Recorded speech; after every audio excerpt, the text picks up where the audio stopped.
Because if there's any waking nightmare I have in my life, it's that question that we read in the Bible, that God will always ask you questions about responsibilities he gave you, whether they're in your family, whether they're in the flock that you read, or whether they are amongst your friends, such as these brothers of mine here in the opposition. And the people of Kenya would like to say this very sincerely, and I'm speaking from church, I will speak from the bottom of my heart. We have a date with destiny as a people in this country. I said yesterday, and I want to repeat it again. I had the privilege of serving as the Minister for Security in Kenya for 5 years. And I understand the security sector in this country like the back of my hand. I can tell from what we are seeing that we are actually losing the country to anarchy and we are sliding to chaos. I mean, people may not admit this and so on, but I want to discharge that responsibility by saying this openly and sincerely to you. We are losing the country. We are sliding to chaos as a country.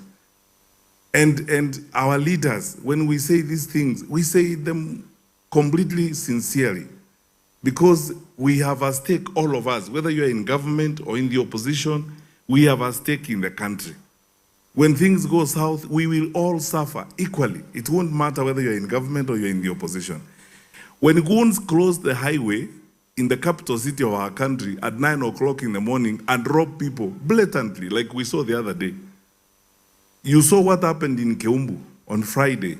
Linda Mwananchi leaders driving. There's nothing, they're all crime, just driving in your country.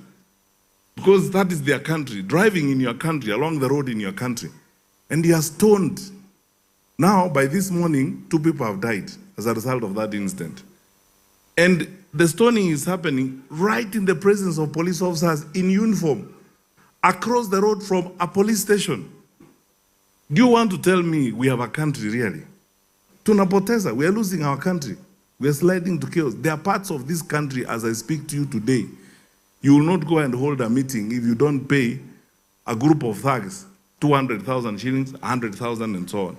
Crime has been industrialized in our country to an extent that there are structures, who is the commander, who is the leader, and so on and so forth. Supervised by leaders, people who are in office.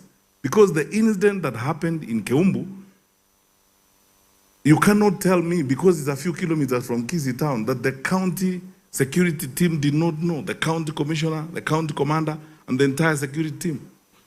Now, I have seen this morning, the police are acting, we will respect them because that is what they are supposed to do. But what do we tell the families that have lost 2 children senselessly in that kind of manner? Those thugs were welding batons, brand new batons, bought for them by a local politician. And surely, if the government has got resources to know, to read your WhatsApp and know that you are criticizing them and abduct you, where are those resources when someone is buying batons and pangas to go and kill Wananchi? Where are those resources? Where is the intelligence when Wananchi are being treated in that kind of manner? Those in government, take advice from me for free. You might feel nice and you are seated in those offices, you are being guarded and so on. It can actually happen, and it will happen. Trust me, that when the country slides to chaos, you will also be a victim of those problems. So let's do the best we can. And I have followed, and yesterday my staff gave me last night a readout of some of the programs that you have here. Your deputy apostle who was running a program on Voices of Hope and the planned caravan of peace across the country. Actually, Mheshimiwa Kalonzo, when this church runs that caravan of peace across the country, I am willing to participate, and I hope all of you, my brothers in the opposition, will be willing to work with Pastor Apostle Musili on that caravan of peace. So that we preach peace, we preach reconciliation to our country, living together. Finally, and if I had more time, I would speak on this, but I just want to ask all religious leaders, both those who are here and those who are not here in the country. You have a duty now of trying the best you can to mobilize us and call us back to humanity. Because these senseless killings you are seeing happening here, these abductions and so on, is like actually as a country, we have now entertained a cult that offers human life as sacrifices.